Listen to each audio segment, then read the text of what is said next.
What's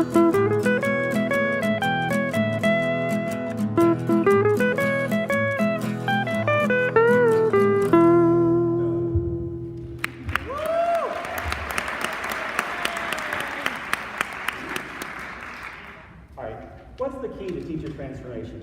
I think this answer tends to be personal for people and based on experience. So what I'd like to do first is I want to go back in time 20 years to 1997 when I was a young teacher. 1997 was a special year for me. It was actually the year I got married. You can see, Andy might remember, I used to have a lot of hair then. Good old days. And I was 5 years into my teaching career, so really had a lot of growth to do. Now, how was I improved? Well, the answer, of course, is feedback. Here's actually, at the end of my 5th year of teaching, the feedback I got. Notice my excellent attendance. I knew a lot of subject matter. And then down here at the bottom, we have weaknesses. So let's move on to the next part of the form. We'll find out what I need to work on for the next year.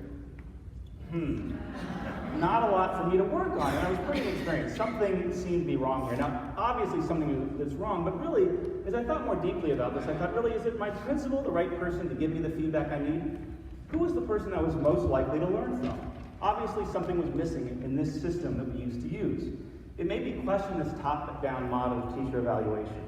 When I started out, the focus was on individual teacher capital, but what Liana argues in this article is it's really about teachers' social capital. We have to include that too.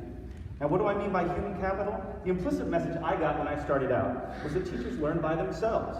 To get better, I just needed some teaching tricks. All I needed was some more math knowledge. All I needed was human capital. That was natural, but I'm here to say that it was wrong. What I also really, really needed was social capital. Social capital lies within relationships between teachers, particularly at a school site. It has to be developed at the school level. Teachers collaborating, getting feedback from each other. That's the missing link in teacher transformation. I'd like to emphasize that I'm not downplaying the development of individual teachers.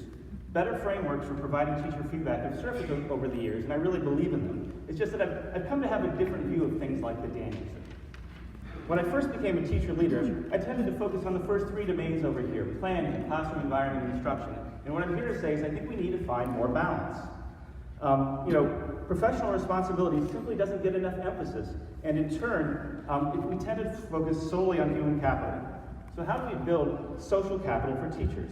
I'm going to draw on my current experience in Chicago. I work with teachers to develop cycles of safe practice with feedback in their own schools. We use a common language and vision that promotes teacher learning.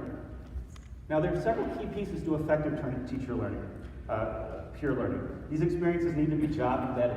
They need to be frequent, and they need to be cyclic. Questions emerge in one round that then are addressed in the next. We also use a lot of what's called peer collaboration. We have cycles that include a pre-brief where we do the math, we choose a focus, we do a lot of role-playing and things like that. But in the debrief, the focus isn't on individual teacher learning, but shared learning within a group of teachers within a school. We also use the Teaching for Robust Understanding and Math framework for our common vision.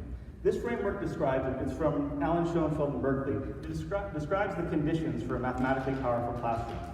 It gives our teachers a shared vision that promotes shared learning. Whenever our teachers engage in a cycle of peer learning, they choose one of these dimensions as a focus.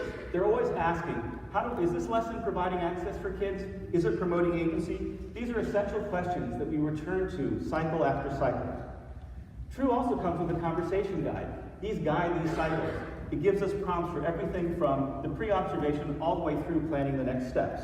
It helps teachers share their experience to support learning for everyone on their team. There are a ton of benefits to this approach. First of all, it gets teachers out of those egg cartons that they tend to live in.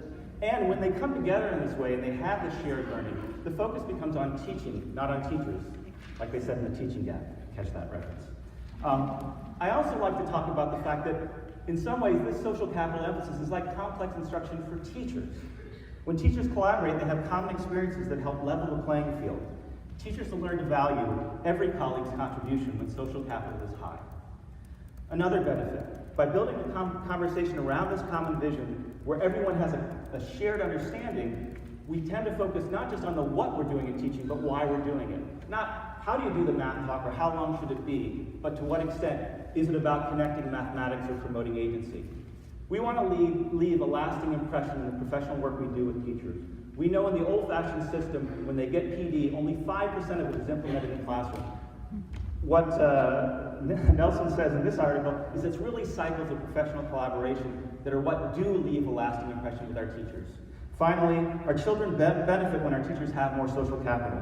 The students of teachers with low human capital do much better when their teachers work in the kind of community I'm describing. And aren't those the very teachers we're trying to transform? Thank you.